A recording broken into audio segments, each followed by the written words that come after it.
하나님 말씀을 봅니다. 오늘은 히브리서 10장 19절에서 25절까지 말씀입니다. 그러므로 형제들아, 우리가 예수의 피를 힘입어 성소에 들어갈 담력을 얻었나니 그 길은 우리를 위하여 휘장 가운데로 열어놓으신 새로운 살 길이요, 휘장은 곧 그의 육체니라.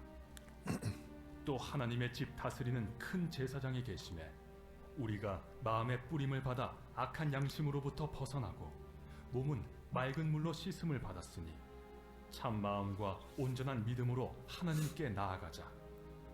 또 약속하신 이는 미쁘시니 우리가 믿는 도리의 소망을 움직이지 말며 굳게 잡고 서로 돌아보아 사랑과 선행을 격려하며 모이기를 패하는 어떤 사람들의 습관과 같이 하지 말고 오직 권하여 그날이 가까움을 볼수록 더욱 그리하자. 아멘. 예수님께서 십자가에서 돌아가시는 순간에 일어난 사건들이 여러 가지인데 그 가운데 가장 대표적인 것 하나가 바로 성소의 휘장이 찢어졌다는 거예요. 이 휘장 안으로 지성소에는 오직 대제사장만이 1년에 딱 한 번 들어갈 수 있는데 예수님께서 죽으심으로 여기 19절 하반절의 표현처럼 성소에 들어갈 담력을 얻게 되었다 하는 거예요. 이 휘장은요, 두께가 무려 15cm, 사실은 천이라고 하기가 어려울 정도, 그것을 이렇게 걷고 들어간다는 것 자체가 쉽지 않은, 양쪽에서 황소 10마리가 당겨야 이게 찢어질까 말까한 방습, 방열, 방수천으로 만들어졌어요. 이게 인위적으로 절대로 둘로 찢어지는 것이 불가능하다는 거예요. 하나님을 향하여 여기 20절 표현대로 새로운 산 길이 열려진 표시로서 예수님께서, 그 휘장이 되시는 예수님께서 운명하는 직후 그 휘장이 위로부터, 하늘로부터 아래로 쫙 찢어지게 되었다는 거예요. 누가 찢으셨겠어요? 바로 하나님께서 내 아들 예수 그리스도의 그 육신이 십자가의 죽음을 통해 그 휘장을 찢어 놓으심으로 하나님과 우리 사이에 새로운 살 길을 열어 놓으셨다는 거예요. 우리가 이 10장 18절까지 지금까지 우리가 쭉 보았던 내용은 뭡니까?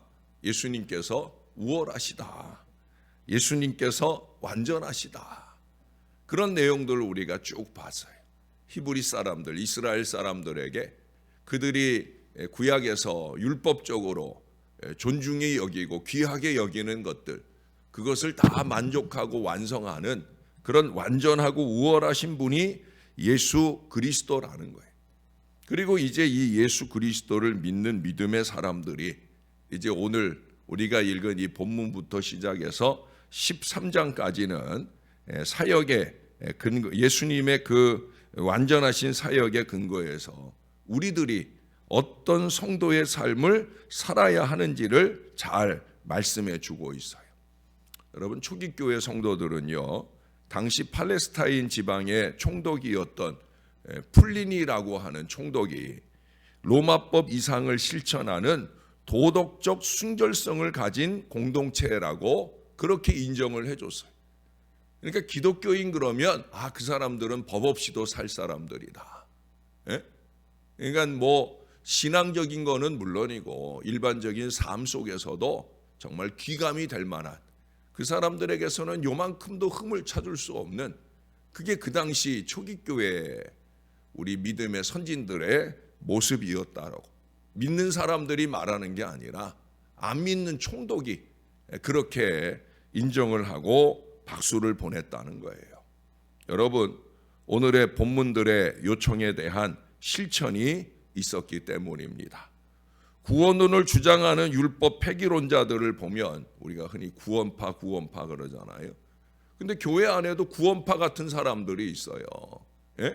율법은 무용하다, 이제 십자가 복음의 시대니까. 우리가 어제도 보았잖아요. 율법은 복음의 그림자, 예수 그리스도의 그림자 없어도 되는 게 아니라 그걸 통해서 예수 그리스도에게 더 가까이 나아가는 밑거름이 된다는 거예요.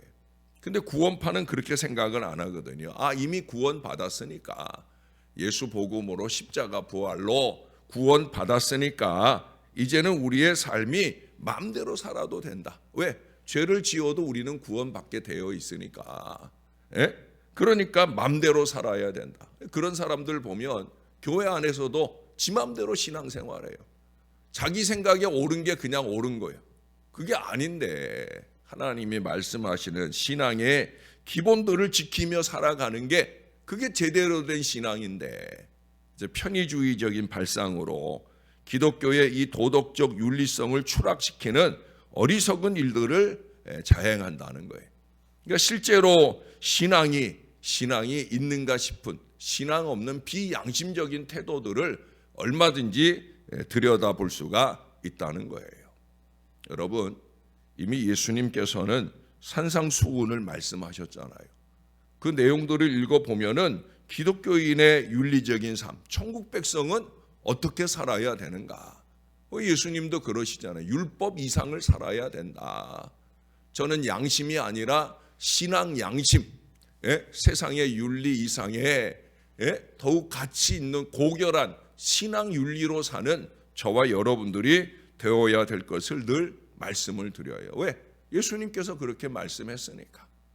우리는 대한민국 백성 이상의 천국 백성이니까 천국 백성다운 마음가짐, 그 마음으로 우리의 말이나 행동들이 쏟아져 나와야 되는 거예요. 바울도 로마서 6장 1절 2절에서 은혜를 더하게 하려고 죄에 거하겠느냐? 그럴 수 없느니라.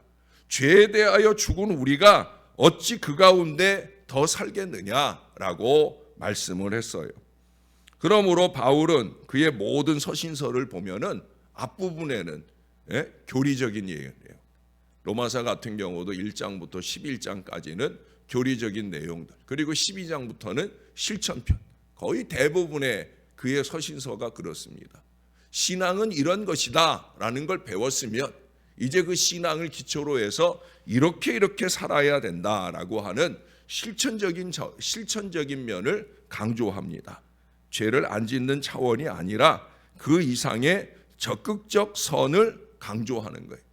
이 히브리서가 바울 서신이냐 아니냐 이런 논쟁을 하게 되는 이유도 바로 거기에 있어요.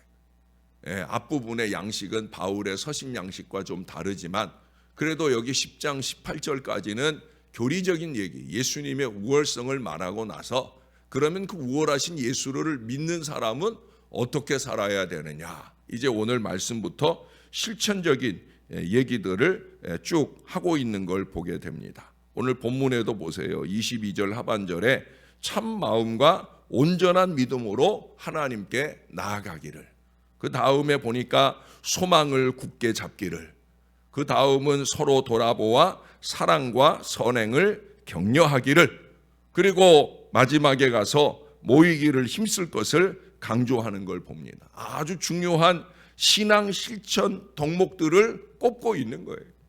성소의 시장이 열리고 하나님을 향하여 길이 열렸는데 그 열려진 길을 향한 우리의 신앙의 태도가 어떠해야 되느냐. 가장 먼저 꼽는 게 뭐예요? 참마음과 온전한 믿음. 참마음과 온전한 믿음. 이게 기본이 되어가지고 그 다음 이어지는 신앙 덕목들이 가능할 수 있게 되는 거예요.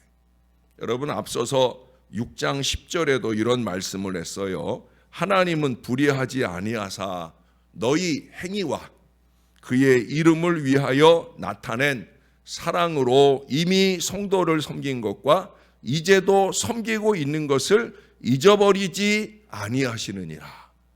여러분, 하나님이 잊지 아니하는 것 두 가지를 얘기해요. 하나님이 잊지 아니하신다는 거예요.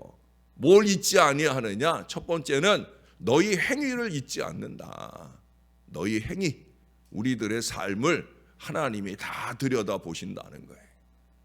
그리고 한 가지를 또 얘기하잖아요. 뭐예요? 사랑의 섬김. 이미 섬긴 것, 또 이제도 섬기고 있는 것, 말하진 않았지만 앞으로도 섬길 것, 이 사랑의 섬김을 하나님이 잊지 아니하신다라고 말씀을 했어요. 여러분, 이제 11장에 가면은 위대한 믿음의 예를 설명하잖아요. 믿음장이라고 하는, 그래서 믿음의 선조들을 쭉 나열합니다. 근데 그 말씀을 시작하기에 앞서서 10장 39절에 보세요. 우리는 뒤로 물러가 멸망할 자가 아니요 오직 영혼을 구원함에 이르는 믿음을 가진 자니라. 전에는 이 말씀을 침륜에 빠질 자가 아니다라는 얘기를 했어요. 예? 우리는 뒷걸음질 치면 안 된다는 거예요. 신앙은 뒷걸음질이 없어요. 제가 그래서 신앙생활을 자전거에 비유를 했잖아요. 자전거는 뒤로 가지질 않아요.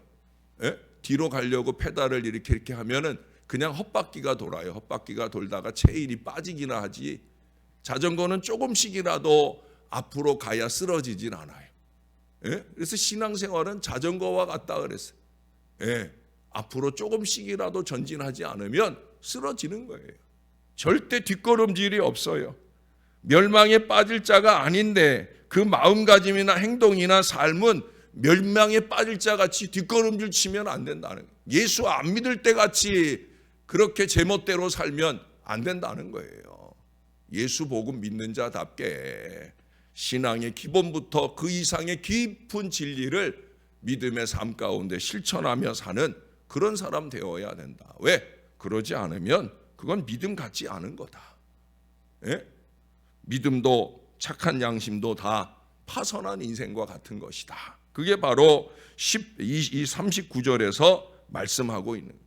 우리는 믿음을 가진 사람들이라는 거예요. 그러면 믿음을 가진 사람은 어떤 사람이어야 하느냐 하면서 11장에 바로 믿음의 선진들이 보여준 아름다움을 잘 말씀해 주고 있습니다. 흔히들 그런 얘기 많이 하잖아요. 한국 사람들은 입만 천국 갈 거다. 말은 참 잘한다. 이게 무척 부끄러운 얘기예요. 한국 사람들은 입만 그럴듯하게 신앙 있는 것처럼 보이지만 실제로 구석구석 들어가 보면 이게 믿음 있는 사람 맞는가 싶은 그런 모습들이 쉽게 나타난다는 거예요. 삶이 안 따라준다는 얘기예요. 이건 무척 부끄러운 일입니다. 여러분, 독일 사람들이 교회 가보면은 거기 교회 재적은 몇천 명인데 주일 출석은 몇 명 안 된다는 얘기를 제가 여러 번 했잖아요. 근데 독일 사람들이나 호주 사람들이나 이런 사람들을 접해 보면은요, 기본적으로 그 사람들의 마음 속에는 신앙적인 마인드가 깔려 있어요. 신앙적인 마인드가 있단 말이에요. 그래서 그냥 묻어나요. 그들의 삶에 기본적인 선함이 이렇게 해야 된다, 저렇게 해야 된다, 그렇게 단속하고 말할 필요가 없어요. 교회만 안 나오는 거지. 교회는 안 나와도 기본적인 믿음이 있다는 거예요. 믿음을 근거로 하는 선한 양심이 어려서부터 체득되어져 온다는 거예요. 사람들을 바라보는 눈길이 다르고 행동거지가 다른 그런 모습들을 얼마든지 느낄 수 있어요. 그 근간이 뭐냐? 바로 믿음이에요. 믿음. 여러분, 오늘 말씀은 예수 그리스도를 통해 제사장제도, 성막제도, 제물의 피 등 이런 것들의 중간 걸림이 사라졌다는 걸 말하고 있잖아요. 그게 사라졌다는 건 뭐예요? 그만큼 하나님과 우리 사이가 투명해졌다는 것을 의미하는 거예요. 이제 막힌 게 없다는 거예요. 하나님과 우리 사이에 막힌 게 없어요, 여러분. 선명해졌다는 거예요. 우리가 하나님을 바라보는 것도 선명해졌고요. 반대로 하나님이 우리를 바라보시는 것도 선명해졌다는 거예요. 하나님은 처음부터 눈뜬 장님이 아니었지만 그래도 더 선명하게. 그건 무슨 얘기예요? 우리가 더 잘 살아야 된다. 율법의 사람들보다도 우리 복음의 사람들은 그 이상으로 더 잘 살아야 된다. 그래서 여기 참마음과 온전한 믿음을 말씀하고 있는 거예요. 여러분, 우리가 앞서서 3장 12절 이하의 말씀을 기억하셔요? 제가 한번 읽어드릴게요. 형제들아, 너희는 삼가 혹 너희 중에 누가 믿지 아니하는 악한 마음을 품고 살아계신 하나님에게서 떨어질까 조심할 것이요. 오직 오늘이라 일컫는 동안에 매일 피차 권면하여 너희 중에 누구든지 죄의 유혹으로 완고하게 되지 않도록 하라. 우리가 시작할 때에 확신한 것을 끝까지 견고히 잡고 있으면 그리스도와 함께 참여한 자가 되리라. 날마다 새벽을 깨우는 우리는 이 말씀을 기억해야 돼요. 오직 오늘이라 일컫는 동안에 매일 피차 권면하여 너희 중에 누구든지 죄의 유혹으로 완고하게 되지 않도록, 강팍하게 되지 않도록 그렇게 힘써야 된다는 거예요. 예수님 이전에는 죄를 지으면 까짓 거 양 한 마리, 비둘기 한 마리, 인심 써서 송아지 한 마리 갖다 바치면 되지, 그렇게 생각할 수도 있었을 거예요. 그러나 이제는 아니잖아요. 적어도 예수 그리스도의 십자가를 아는 백성이라면, 예수 그리스도의 십자가를 믿는 사람이라면 절대 그럴 수 없는 거예요. 왜? 나 때문에 죽으셨잖아요. 나 때문에. 얼마 전에도 그런 얘기 했고, 또 앞으로도 또 설교에 또 그런 얘기를 한번 비슷한 얘기를 하게 될 텐데, 예? 예수님 채찍으로 내리치는 사람을 꿈속에 봐가지고 그 사람의 팔을 잡고 얼굴을 봤더니 누구 얼굴이더라고요? 자기 얼굴이더라고. 예수님 십자가에 못 박는 사람, 그러면 안 된다고 그러면서 그 사람 끌어내려 보니까 예수님 십자가에 못 박는 그 사람의 얼굴이 누구 얼굴이라고요? 자기 얼굴이라고. 십자가가 그런 십자가예요. 우리는 그 십자가를 그냥 보는 사람이 아니란 말이에요. 우리는 그 십자가에 대한 얘기를 그냥 듣는 사람이 아니라는 거예요. 믿음에 어울리는 청결한 양심의 확장을 위해서 우리는 더욱더 참마음으로 온전한 믿음으로 그렇게 잘 살아가기를 오직 오늘이라 일컫는 동안에 매일매일 힘쓰고 살아가는 저와 여러분, 복음의 사람, 십자가의 신앙 백성들이 다 될 수 있기를 우리의 구주 되시는 예수님의 이름으로 간절히 축원합니다. 하나님 아버지, 참마음과 온전한 믿음, 이것을 다른 서신서에서는 믿음과 착한 양심이라 표현도 했사온데, 하나님 우리 안에 정말 이런 믿음의 마음을 허락하여 주옵소서. 믿습니다, 믿습니다 하면서도 아멘, 아멘 수없이 많이 외치고 고백하지만 우리가 믿는 바에 합당한 신앙을 살아가지 못할 때가 얼마나 많은지, 앞에서도 뒤에서도 옆에서도 참으로 보기 힘든 어리석은 그런 마음가짐으로, 태도로, 그렇게 불신앙적인 모습으로 멸망으로 갈 뒷걸음질 치는 모습으로 살아갈 때가 얼마나 많은지, 하나님 우리는 영부림쳐 보려고 새벽을 깨우나이다. 날마다 말씀 앞에 서서 말씀이 주시는 새 교훈을 따라 새로운 살 길을 믿음으로 달려가기를 소망하며 하나님 앞에 깨어납니다. 추운 겨울이 되었지만, 아니 앞으로 더 추운 겨울이 되어도 우리는 여전히 새벽을 깨우며 백일 새벽에 선봉해서 아버지의 뜻을 이뤄가는 하나님 사람들 되려고 이렇게 주 앞에 있습니다. 이 소중한 주의 자녀들을 주님이 꼭 붙들어 주시되, 마음을 붙들어 주셔서, 믿음을 붙들어 주셔서 멸망할 자 같이 믿음 없는 모습으로 뒷걸음질 치지 말게 도와주시고, 언제나 우리의 믿음은 참마음과 온전한 믿음으로 아주 조금씩이라도 전진하며 영원한 천국의 일을 하나님의 사람들 되게 하여 주시옵소서. 우리 신월 제일교회가 정말 하나님의 사람들이 넘쳐나는 복된 재단이 될 수 있도록 은혜를 베풀어 주시옵소서. 여기를 보나 저기를 보나 여기가 바로 천국 아니겠는가, 이 고백을 할 수 있는 아름다운 믿음의 삶과 실천이 우리 안에 넘쳐나도록 주여 우리를 도와 주시옵소서.